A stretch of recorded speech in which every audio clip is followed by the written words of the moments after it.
வணக்கம் நேர்களே, நான் உங்கள் கார்த்திக். நம்முடைய சிறப்பு நேர்காணலில் மூத்த பத்திரிகையாளர் தராசு ஷாம் இணைந்திருக்கிறார். அவரிடம் விரிவாக பேசலாம். வணக்கம் சார். வணக்கம் கார்த்திக். சார், நாடாளுமன்றத்துல மத்திய அரசு கொண்டு வந்த அரசியலமைப்பு திருத்த மசோதா எதிர்க்கட்சிகளால வீழ்த்தப்பட்டிருக்கு. அதுக்கு விமர்சனம் வைக்கிற பாஜக என்ன சொல்றாங்கன்னா, பெண்களுக்கு குடுக்க வேண்டிய அதிகாரத்த எதிர்க்கட்சிகள் தடுத்துட்டாங்க அப்படின்ட்டு ஒரு குற்றம் சாட்டுறாங்க. இந்த மசோதாவை எப்படி பார்க்குறீங்க? அவங்க சொல்ற குற்றச்சாட்டுகள ஏத்துக்கொள்ளக்கூடியது தானா? இதை ஒட்டிய இன்னொரு டெவலப்மெண்ட் இன்றைக்கு காலையில என்ன அப்படின்னா, சற்று நேரத்துக்கு முன்பாக திமுக எம்பி வில்சன் ஒரு தனிநபர் மசோதா, பெண்களுக்கான இடஒதுக்கீடு 33% இடஒதுக்கீடு, இதே மாதிரியான லோக்சபா தான், கூடுதல் லோக்சபா தேவையில்லை, உடனடியாக சட்டத்தை நிறைவேற்றக்கூடிய வகையில அகில இந்தியாவுக்கும் பொருந்தக்கூடிய வகையில ஒரு சட்ட முன்வடிவை தனிநபர் மசோதாவா கொண்டு வந்திருக்கிறார். இதுக்கு கூடுதல் தகவல். அதை அவை ஏத்துக்குதா இல்லையான்னு நமக்கு தெரியாது. அநேகமா ஏத்துக்கான்னு தான் நான் நினைக்கிறேன். அதாவது பிஜேபி சொல்ற அந்த குற்றச்சாட்டை இவங்க அதை மழுங்கடிக்க செய்யறாங்க. பெண்களுக்கான இடஒதுக்கீட்டுல திமுக உள்ளிட்ட எதிர்கட்சிகளுக்கு அக்கறை இல்ல, பெண்களுக்கான இடஒதுக்கீடு கொண்டு வருவதற்கு மோடி தான் விரும்பினாரு, இவங்க தடுத்துட்டாங்க என்கிற அந்த குற்றச்சாட்டை மழுங்கடிக்க செய்கிறார்கள். அப்போ இப்ப நம்ம என்ன பார்க்கணும்னா, பெண்களுக்கான இடஒதுக்கீடு 33%. இது எந்த காலத்துல இருந்து இருக்கு? நரசிம்மராவ் காலத்துல இருந்து இருக்கு. சட்டம் எப்போ வந்துச்சு? 2023 சட்ட முன்வடிவு பாஸ் ஆயிடுச்சு. எல்லா கட்சிகளோட ஆதரவோட பாஸ் ஆயிடுச்சு. பிரசிடென்ட் நோட்டிஃபை பண்ணிட்டாங்க. 3 வருஷமா என்ன பண்ணாங்க? ஒண்ணுமே பண்ணல. 3 வருஷமா அந்த சட்டத்துல அது என்ன சொல்லியிருக்கோம் அப்படின்னா, லேட்டஸ்ட் சென்சஸ் சொல்லியிருக்கோம். அப்ப இருந்த லேட்டஸ்ட் சென்சஸ் 2023 இருந்த லேட்டஸ்ட் சென்சஸ் எதுனா, இப்ப இவங்க சொல்ற இதே சென்சஸ் தான். அதாவது 2011 சென்சஸ். 21 சென்சஸ் நடந்திருக்கணும், நடக்கல, கொரோனா காரணம். அப்புறம் பிஜேபி ஆட்சி தான் தொடர்ந்து இருந்தது. 24லயும் அவங்க தான் ஜெயிச்சாங்க. சென்சஸ் இப்பதான் நம்ம எடுத்து முடிக்க போறோம். அடுத்த வருஷம் ஆகும், இல்லைன்னா அதுக்கு அடுத்த வருஷம் ஆகும். கையில இருக்கிற சென்சஸ் 2011 சென்சஸ் படி 2023லயோ இல்ல 2024 பிகினிங்லயோ கொடுத்திருந்திருக்கலாம். 1/3 கொடுத்திருந்திருக்கலாம். இதே 540 சொச்சோ இருக்கிற எம்பிக்களின் எண்ணிக்கையிலே பகிர்ந்து கொடுத்திருக்கலாம். பிஜேபிக்கு அதுல இன்ட்ரெஸ்ட் இல்லைங்கிறது தான் உண்மை. அப்படி 2024 தேர்தல் அவங்க சந்திச்சிருக்கலாம். ஆனா அவங்க 2024 400 சீட்டு இலக்கு, எங்களுக்கு 400 சீட்டு கிடைச்சிரும் அப்படின்னு அவங்க கான்பிடென்டா போனாங்க. கிடைக்கல, 240 கிடைச்சது. இப்போ அதுக்கு பிறகு இவங்க அடிப்படையில் செஞ்ச தவறு என்னன்னா, லிங்கிங் தான். இது ஒரு பேக்கேஜ். அதாவது பெண்களுக்கான இடஒதுக்கீடு சட்டம் ஏற்கனவே கொண்டு வந்தது, அந்த சட்டத்துல ஒரு திருத்தம். அந்த திருத்தத்தோட எது லிங்க் ஆகுது அப்படின்னா, எம்பிக்களோட எண்ணிக்கை அதிகரித்தல் லிங்க் ஆகுது. அதுக்கு யூனியன் பிரதேசங்களுக்கு அதே வழிவகை செய்வதற்கு 3வது திருத்தம். இதுதாங்க, இந்த 3 ஒரு பேக்கேஜா தான் வந்துச்சு. உண்மையில நம்ம என்ன பார்க்கணும்னா, ஒரு சட்டம் அமலுக்கு வந்த பிறகுதானே நீங்க அதை திருத்த முடியும். எந்த சட்டமா இருந்தாலும் சட்ட மசோதாவை, சட்ட முன்வடிவை பிரசிடென்ட் கையெழுத்து போட்ட உடனே, அதாவது பார்லிமெண்ட்லயோ இல்ல அசம்பிளிலயோ அப்ரூவ் ஆகி கவர்னரோ இல்ல பிரசிடென்டோ கையெழுத்து போட்ட உடனே அது நடைமுறைக்கு வராது. அதுக்கு பிறகு கெசட் நோட்டிபிகேஷன் கொண்டு வரணும். கெசட்ல பிரசுரித்த பிறகு ரூல்ஸ் அண்ட் ப்ரொசீஜர்ஸ் நீங்க கிரியேட் பண்ணணும். இதெல்லாம் ஸ்டெப்ஸ். அதை இவங்க செய்யவே இல்லை. அப்போ கேள்வி என்ன இருந்துச்சுன்னா, சட்டமே இன்னும் உள்ளே வரலைங்களே, கெசட்டுக்கே வரலையே, அதுக்குள்ள நீங்க எப்படி திருத்தம் பண்ண முடியுங்கிறதா அடிப்படை கேள்வி. அதை கூட கவனிக்கல. இவ்வளவு பெரிய விற்பனர்கள் மோடியும் அமித்ஷாவும் சேர்ந்து உலகத்தையே அமைதிப்படுத்த போறாங்க, விஸ்வ குருக்கள்னு சொன்னா, இந்த நாட்டுல நிறைவேற்றப்பட்ட ஒரு சட்டத்தை அமலுக்கு கொண்டு வராமலேயே, கெசட் பண்ணாமலேயே அதுல திருத்தம் கொண்டு வந்தாங்க. அது அந்த இடத்துல ரிஜெக்ட் ஆக வேண்டியது. அடிப்படையாவே நிறைய பிள்ளைகளோட தான் வந்தது. சுத்தமா இது டோட்டலாவே சரி கிடையாது. நல்லா யோசிச்சு பாருங்களேன். ஒரு சட்டத்தை நீங்க நிறைவேற்றிட்டீங்க, அதுக்கு பிறகு அடுத்தடுத்த ஸ்டெப்பை கடைபிடிச்சிங்களா? 3 வருஷமா இல்ல, சும்மா தான் இருந்தீங்க. அப்ப பெண்களுக்கான இடஒதுக்கீடு மேல மோடிக்கு அக்கறை இருந்தா, அமித்ஷாக்கு அக்கறை இருந்தா, சட்டத்தை நடைமுறைப்படுத்தி இருக்கணும்ல. 23ல இருந்து 24 வரைக்கும் டைம் இருந்துச்சு, அதை விட்டுருங்க. 24 திருப்பி உங்க கவர்மெண்ட் கூட்டணி அரசு, 24, 25, 26 வரைக்கும் டைம் இருந்துச்சு, எதுவுமே செய்யல. இந்த பிழையை சுட்டி காட்டின உடனே அவசரமா கெசட்ல போட்டாங்க. போட்ட 2 நாள் தான் ஆகுது. இப்ப என்ன நிலைமைன்னா, 33% இடஒதுக்கீடு வந்துருச்சு. ஆனா லேட்டஸ்ட் சென்சஸ்ங்கிற வார்த்தை அதுல இருக்கு. சென்சஸ் ப்ராசஸ் நம்ம ஸ்டார்ட் பண்ணிட்டோம். அப்ப இது முடிஞ்சாதான் நீங்க கொண்டு வர முடியும். 2011 சென்சஸ் இனி நடக்காது. அதுக்கு தாங்க நாங்க திருத்தம் கொண்டு வந்திருக்கோம். லேட் ஆகும், 2011 சென்சஸ் படி செய்யணும். அப்படி செய்யும் போது பார்லிமெண்டோட எம்பிக்கள் எண்ணிக்கையை கூட்டணும். இத்தனை லட்சம் பேருக்கு இவ்வளவுதான் எம்பி இருக்காங்க. அமித்ஷா தான் சொன்னார், ஒரு மாநிலத்துல ஒரு தொகுதியை உதாரணம் காட்டி அங்க 30 லட்சம் வாக்காளர்கள் இருக்காங்க. இப்போ எம்பிக்கள் எண்ணிக்கையை உயர்த்த வேண்டுமா வேண்டாமா? இதுக்கு ஒரு பதில் நம்ம தேடணும் இல்லையா? ம். எம்பிக்களால என்ன லாபம், என்ன நன்மை? சட்டம் இயற்றுதல். இந்தியா முழுவதுக்கும் பொதுவான சட்டங்களை பார்லிமெண்ட்ல விவாதிச்சு இயற்றுதல். அதை தாண்டி ஸ்ட்ரீட் லைட் எரியல அப்படின்னா எம்பி கிட்ட போய் சொல்லுவீங்களா? சாக்கடை அடைச்சிருச்சுன்னா எம்பி கிட்ட போய் சொல்லுவீங்களா? எல்லா ஒரு பிரச்சனையும் சொல்றது இல்ல. ஆனா சில தொகுதி பிரச்சனைகள அவங்கட்ட சொல்லவே அட்ரஸ் முடியாது. பண்ண உங்க தொகுதி எம்பி முகத்தை என்னைக்காவது பார்த்திருக்கீங்களா? அதாவது இல்ல. நான் இது உங்ககிட்டயே கேட்கிறேன். பேர் இல்ல தெரியுமா? பெருசா கிடையாது. எம்எல்ஏ பேர் அளவு கூட எம்பி அப்ரோச்சபிள் கிடையாது. அதாவது உண்மையிலே யார் அப்ரோச்னா லோக்கல் பாடி தான். அப்படியா? Next MLA. ஆமா. எம்பி வந்து நாடு முழுவதுக்கும் பொதுவானவர்கள். ம். எம்பி எண்ணிக்கையை உயர்த்தினா அப்ப ராஜ்யசபா எம்பி எண்ணிக்கையை நீங்க உயர்த்தணும்ல. அது 4th ம். ஷெட்யூல்ல இருக்கு. அதுக்கு ஏதாவது ஓகே. கொண்டு வந்திருக்கீங்களா இப்ப இதுல? ம். ம். கொண்டு வரல. அத பத்தி திங்கே பண்ணல. கண்ட்ரியோட எலக்டோரல் மேப்பே மாற போகுதுங்க. நம்ம எலக்டோரல் மேப் என்னன்னா, இந்தியாவே நம்ம எம்பி தொகுதி அடிப்படையில் தான் பிரிச்சிருக்கிறோம். ஓகே. எம்பி தொகுதியில அடிப்படையில பிரிச்சு, அத மாநிலமா கன்வெர்ட் பண்ணி, மாநிலத்துல வந்து அசெம்பிளியா கன்வெர்ட் பண்ணி தான் நம்மளோட எலக்டோரல் மேப் இருக்கு. அதுல ராஜ்யசபாவும் லிங்க்டு. ராஜ்யசபா ஏன் லிங்க் பண்ணியிருக்கோம்னா, ஒருவேளை ஒரு அரசு கலைக்கப்பட்டால் ஒரு கண்டினியூட்டி வேணும். ஸோ ராஜ்யசபா எப்போதுமே 6 வருஷம், 2 வருஷத்துக்கு ஒருக்க உறுப்பினர்கள் அதுல ரிட்டயர் ஆவாங்க. எம்பி எண்ணிக்கையை கூட்டினீங்கன்னா ராஜ்யசபா எண்ணிக்கையை நீங்க கூட்டியே ஆகணும். அதுக்கான பிளானிங்கே இல்ல இதுல. அப்போ எம்பி எண்ணிக்கையை கூட்டவே வேண்டாங்கிறதா உண்மை. ஏன்னா ஒரு எம்பிக்கு எவ்வளவு செலவாகும்னு நினைக்கிறீங்க? இப்போ கிட்டத்தட்ட நீங்க 500 சொச்சத்துல இருந்து 800 சொச்சமாக போறீங்க. வருஷத்துக்கு என்ன செலவு? அதனால என்ன பயன்? மக்களுக்கு என்ன பயன்? எம்பி எண்ணிக்கை கூட்டுறதுனால மக்களுக்கு என்ன பயன்? எம்பிக்கு பயன் இருக்குங்க. மக்களுக்கு என்ன பயன்? சரி, அப்புறம் ராஜ்யசபா எண்ணிக்கை கூட்டணும்ல. அதுல மக்களுக்கு என்ன பயன்? அப்போ வெட்டி செலவு. எம்பி அதனாலதான் உண்மையான சஜஷன் என்னன்னா, பழைய எம்பி எண்ணிக்கை எதுவோ அதுல வந்து நீங்க பெண்களுக்கான இடஒதுக்கீடு கொடுங்க. 1/3 கொடுங்க. எதுக்கு எம்பி எண்ணிக்கையை கூட்டணும்? ஏன் கூட்டணும் அப்படின்னா, ஜனத்தொகை கூடி போச்சுல்ல அப்படின்றாங்க. ஜனத்தொகை கூடினா தான் என்ன சட்டங்களோட எண்ணிக்கை கூடுமா? சரி, பாராளுமன்றத்துல இங்கிலாந்து மாதிரியான பாராளுமன்றத்துல பேசிக் யூனிட் எம்பிங்க. உங்க தொகுதிக்கு நன்மை செஞ்சு தர வேண்டியவர். அதாவது உதாரணமா இதே உதாரணம். போலீஸ் ஸ்டேஷன் ப்ராப்ளம்னா நீங்க லோக்கல் எம்பிட்ட போய் சொல்லுவீங்க அங்க. இங்க அப்படி இல்லைங்க. போலீஸ் ஸ்டேஷன் ப்ராப்ளம்னா நம்ம ஒரு வார்டு மெம்பர்ட்ட சொல்லுவோம். இல்லைன்னா எம்எல்ஏ போய் சொல்லுவோம். நம்ம கண்ட்ரியோட சிஸ்டம் வேற. இங்க எம்பி எண்ணிக்கையை கூட்ட வேண்டியதே இல்லைங்கிறதா உண்மை. ஓகே.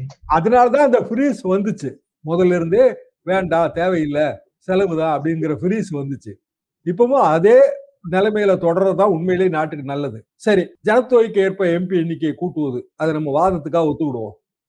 அப்படின்னா 2011 ஜனத்தொகைக்கும் 2026 ஜனத்தொகைக்கு இடையில எவ்வளவு பெரிய வித்தியாசம் இருக்கும். அவ்வளவு எண்ணிக்கை நம்ம கூட்டுறோமா? சரி, அதுக்கு முந்தின எப்ப பிக்ஸ் ஆச்சு? 1971 சென்சஸ்ங்க. 1971 சென்சஸ்ல இருந்து 40 வருஷம் கழிச்சு நம்ம வந்து ஒரு குறிப்பிட்ட நம்பரை அரைவ் பண்ணியிருக்கோம். மாத்தவே இல்லை அதை.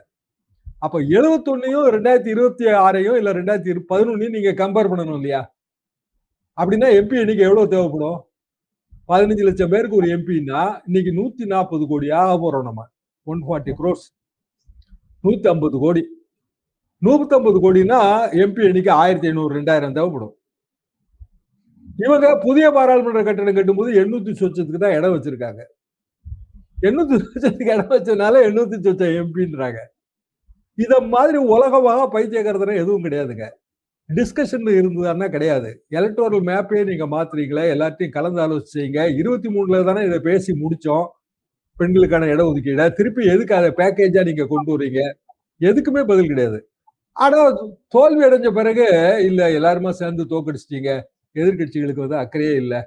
திமுக வந்து எதிர்க்குது, இல்லைன்னா காங்கிரஸ் எதிர்க்குது. இப்படி பொத்தாம் பொதுவான காரணத்தை சொல்றாங்க. இப்ப தனிநபர் மசோதா வில்சன் போட்டிருக்காரு. அப்ரூவ் பண்ணுங்க அதை.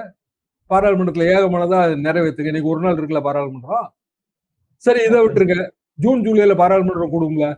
அப்ப நிறைவேற்றுங்க. டைம் இருக்குல்ல அப்போ. அப்படி செஞ்சா உங்களுக்கு அக்கறை இருக்குன்னு அர்த்தம். இப்ப நீங்க செஞ்சிருக்கிறது எல்லாமே அதாவது இன்னும் சொல்ல போனால் ஏன் செஞ்சாங்கன்னே புரியல. இது தோத்துருன்னு முதல்ல இருந்தே தெரியுங்க. உங்கள்ட்ட நம்பரே கிடையாதுங்களா? 2/3 நம்பர் இல்லாம எப்படி நீங்க அரசியல் சாசனத்தை திருத்த முடியும்? அவங்க ஒருவேளை அகிலேஷ் யாதவ் தரப்பு இந்த மாதிரி சிலர் வந்து வட மாநிலங்கள்ல இருந்து ஆதரவு கிடைச்சிரும் அப்படின்ட்டு நம்பிட்டாங்களா? எப்படி சார்? இல்ல இப்படி இருக்கலாம். 2 வெஸ்ட் பெங்கால்லயும் தமிழ்நாட்டிலையும் தேர்தல், இங்க ஒரு 40 எம்பி, அங்க ஒரு 27 28 திரிணாமுல் காங்கிரஸ் எம்பி. அப்ப 40 20 68 எம்பி வரமாட்டாங்க. தேர்தல் உச்சகட்டத்துல நடக்குது. அப்போ அதை வச்சு நம்ம நிறைவேற்றிடலாம், ஆப்சன்டிசம் இருக்கும், இல்ல நீங்க சொல்ற மாதிரி அகிலேஷ் யாதவ் மத்தவங்க ஏதாவது ஆதரவு தருவாங்க. இப்படி கூட்டத்தனமா கணக்கு போட்டு ஃபெயிலியர் ஆயிருக்காங்க. ஏதோ பெரிய விற்பனர்கள் இவங்க அகில இந்தியாவுக்கும் பெரிய சாம்ராட்டுகள் சக்கரவர்த்திகள் நான் நினைச்சேன். ஒன்னும் பிரயோஜனமே கிடையாதுங்க. தோத்துரும்னு தெரிஞ்சு வெட்டியா தோத்துட்டு இப்ப தோல்விக்கான பழியை தூக்கி அடுத்தவங்க தலையில போடுறாங்க. ஓகே சார், இது பெண்கள் மசோதாக்காக அவங்க இதை மூவ் பண்ணலாங்கிறது ஓரளவுக்கு கொஞ்சம் அரசியல் அறிவு உள்ளவங்களாலையும் புரிஞ்சுக்க முடியும். ஆனா டீலிமிட்டேஷன் தான் அவங்களோட மேஜர் ஃபோக்கஸ். உண்மையிலே அதை பண்ணியிருந்தா தென்னிந்திய மாநிலங்கள் கடுமையா பாதிச்சிருக்குமா, இல்ல அவங்க சொன்ன மாதிரி ஆவரேஜா 50% தான் ஏத்திருப்பாங்களா? அதுல உள்ள பிரச்சனை என்ன? கடைசியில அமித்ஷா கொடுத்த சமரசம் தாங்க. அதாவது தோத்துருன்னு தெரிஞ்சு போச்சு. அப்போ கணக்கெல்லாம் ஃபெயிலியர். தோத்துன்னு தெரிஞ்ச உடனே அவர் என்ன சொன்னாருன்னா, 1 மணி நேரம் டைம் கொடுங்க, இதுல நாங்க ஒரு திருத்தம் கொண்டு வர்றோம், எல்லாருக்கும் 50% திருத்தம் கொண்டு வர்றோம், 1 மணி நேரம் கழிச்சு பாராளுமன்றம் கூடும் அப்படின்னாங்க. எதிர்கட்சிகள் அந்த வலையில விழல. ஏன்னா 2 விஷயங்க, ப்ரோரேட்டா, ப்ரொபோர்ஷனேட். இந்த ரெண்டும் பார்க்கறதுக்கு ஒண்ணு மாதிரி தெரிஞ்சாலும் அர்த்தம் வேற வேற. ப்ரோரேட்டானா என்னன்னா, ஒரு வீடு வாடகைக்கு போறீங்க, 1000 ரூபாய் வாடகை, 15 நாள் தான் இருக்கீங்க, 15 நாள் வாடகை மட்டும் கொடுத்தா போதும், இது ப்ரோரேட்டா. ப்ரொபோர்ஷனேட் என்னன்னா ஒரு கணக்கின் அடிப்படையில் கொடுப்பது. அப்போ இந்திய அரசியல் சாசனம் என்ன சொல்லுதுன்னா, முதல்ல நம்ம எம்பி சீட்டுகள் இதெல்லாம் வைக்கும்போது மாநிலத்தின் ஜனத்தொகைக்கு ஏற்றவாறு மக்கள் பிரதிநிதித்துவம். காரணம் என்ன? நம்ம ரெப்ரசன்டேட்டிவ் டெமோக்ரஸி, மக்கள் பிரதிநிதித்துவம் தான் நம்ம அரசியல் சட்டத்தோட அடிப்படை. அப்ப ஜனத்தொகைக்கு ஏற்பத்தான் நீங்க எம்பி சீட்டை பிக்ஸ் பண்ண முடியும். அதனாலதான் நம்ம 71ல ஃப்ரீஸ் கொண்டு வந்தோம். ஒரு மாநிலத்துல ஜனத்தொகை கூடுதுங்க, உத்தரப்பிரதேசத்துல கூடுது, தமிழ்நாட்டுல குறையுது. அப்படின்னா இங்க எம்பி எண்ணிக்கை குறைஞ்சிரும், உத்தரப்பிரதேசத்துல கூடிரும். இதான பாயிண்ட். அரசியல் சாசனத்தின்படியே அப்படிதான் நம்ம செய்ய முடியும். அதாவது ப்ரொபோர்ஷனேட். எதுக்கு ப்ரொபோர்ஷன்? பாப்புலேஷனுக்கு ப்ரொபோர்ஷன். அதை தாண்டி எப்படி நீங்க கணக்கை நிர்ணயம் பண்ணுவீங்க? ஒரு மாநிலத்தோட அளவை வச்சு நீங்க எம்பி எண்ணிக்கை டிசைட் பண்ணுவீங்களா, இல்ல ஒரு மாநிலத்தோட வருமானத்தை வச்சு டிசைட் பண்ணுவீங்களா? அமித்ஷா என்ன சொல்றாரு? 1 vote 1 person 1 value-ன்றாரு. அதாவது 10 லட்சம் பேருக்கு ஒரு எம்பி ஒரு மாநிலத்துல இருந்தா, இன்னொரு மாநிலத்துல 30 லட்சம் பேருக்கு ஒரு எம்பி இருந்தா வேல்யூ மாறுங்கன்றாரு. அப்படி கிடையாது. 40 எம்பி தமிழ்நாட்டுக்கு, 80 எம்பி உத்தரப்பிரதேசத்துக்கு, இவ்வளவுதான் அதுல கணக்கு. அப்ப அது எப்படி பிக்ஸ் ஆச்சு? முதல்ல பாப்புலேஷனை வச்சு. இப்ப நீங்க அங்க 120 ஆக்குறவங்க, உங்களுக்கு 60 ஆக்குறோம் அப்படின்னா அது கோர்ட்டுக்கு போகுமா போகாதா? போனா என்ன ஆகும்? சுப்ரீம் கோர்ட் பேசிக் ஸ்ட்ரக்சரை எப்படி நீங்க மாத்துவீங்க? கான்ஸ்டிடியூஷனோட பேசிக் ஸ்ட்ரக்சரை. அதனாலதான் அவங்க என்ன பண்றாங்க கிளவரா, முதல்ல டீலிமிட்டேஷனை முடிவு பண்ணுவோம், 800 சொச்சத்துக்கு நீங்க அப்ரூவல் கொடுங்க, அப்புறம் நாங்க ஒரு திருத்தம் கொடுக்குறோம், எல்லாத்துக்கும் 50-50%. ஒன்றும் பிரச்சனை இல்லைங்க, ஓகேன்னு திருத்தம் கொடுத்துட்டோம்னு வைங்க. இப்ப இது பாஸ் ஆயிருந்ததுன்னு வைங்க, 750 எம்பி வந்துருவாங்க, கோர்ட்டுக்கு போகும். கோர்ட்டுக்கு போகும்போது கோர்ட் என்ன சொல்லணும்னா, 880 எம்பி நீங்க வச்சுக்கோங்க, அது உங்க இஷ்டம், எங்களுக்கு அதுக்கும் கவலை இல்லை. அடிப்படையில தான் கொடுக்கணும். ஆனா கான்ஸ்டிடியூஷன்ல நீங்க மக்கள் தொகை அடிப்படையில் தானே கொடுக்கணும். அந்த அடிப்படையை மாற்றுவதற்கு உங்களுக்கு யாரு அதிகாரம் கொடுத்தான்னு கேட்பாங்கல்ல. எதை கம்பேர் பண்ணி நீங்க பிக்ஸ் பண்ணுவீங்க? இல்லங்க, ஏற்கனவே இருந்ததுக்கு நாங்க ப்ரோரேட்டாவா கொடுக்குறோம் அப்படின்னா, அட முட்டாள்களா, நீ ப்ரொபோர்ஷனேட்டாலாம் கொடுக்கணும் சுப்ரீம் கோர்ட். அப்படிங்களா அப்படின்னு தெரியாத மாதிரியே கேட்பாங்க. தெரியும், அது ஒரு பாவலா. தெரியாத மாதிரி, ஐயா அப்படிங்களா ஐயா, எங்களுக்கு தெரியாம போச்சுங்களா ஐயா, இப்ப என்னங்க ஐயா பண்ணலாம், இதெல்லாம் ஒத்தி போடுங்கன்றுவாங்க. அப்போ 800 எம்பி கிடைச்சிருவாங்க, விமன் ரிசர்வேஷனும் கொடுக்க வேண்டாம், எல்லாமே ஒரு தரப்புக்கு ஆதரவா முடியும். இதெல்லாம் சேர்த்துதான் பேசுனதுங்க. அப்போ என்னோட கருத்து இதுல என்ன அப்படின்னா, நீங்க எம்பி எண்ணிக்கையை கூட்டாதீங்க. காரணம், அது பொதுமக்கள் தலையில விடுகிற சுமை. ஒரு எம்பினா எம்பி சம்பளம் போக்குவரத்தோட கிடையாதுங்க, எம்பிக்கு பென்ஷன் வரைக்கும் நம்ம கொடுக்குறோம். அது போக எம்பிக்கு உதவியாளர், எம்பி நிதி. ஒரு எம்பிக்கு எவ்வளவு செலவுங்க இந்தியால? இந்தியா முழுசும் போயிட்டு வராங்க ஃப்ரீயா. ஒரு மாசத்துக்கு எத்தனை ட்ரிப் எடுக்கலாம் ஒவ்வொருத்தரும்? எதுக்கு நீங்க அதை 850 மாத்துறதுனால மக்களுக்கு என்ன நன்மை? நீங்க எனக்கு ஒரு 5 பட்டியல் கொடுங்க. தெரியல. நீங்க எம்பி ஆயிடுவீங்க, உங்களுக்கு நன்மை.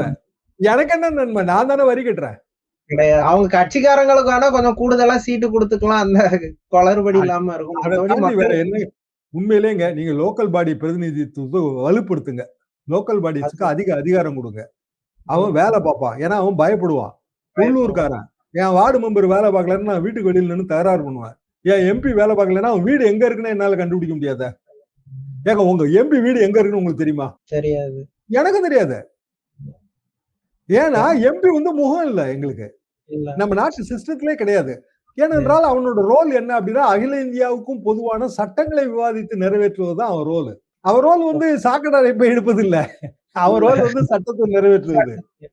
நீங்க சாக்கடை சார் இப்போ அடைப்பை அவன் எடுக்க போறாங்கிற மாரி எம்பி எண்ணிக்கை கூட்டுங்க, ஜனத்தொகை கூட்டுங்க, 1 ஓட்டு, 1 வேல்யூன்னு சொல்லிட்டு இருந்தீங்கன்னா, நீங்க எந்த உலகத்துல இருக்கீங்க Amit Shah sir? Okay sir. Tamil Nadu அரசியல் குறித்து பல விஷயங்கள விரிவா பேசுனீங்க. ரொம்ப நன்றி.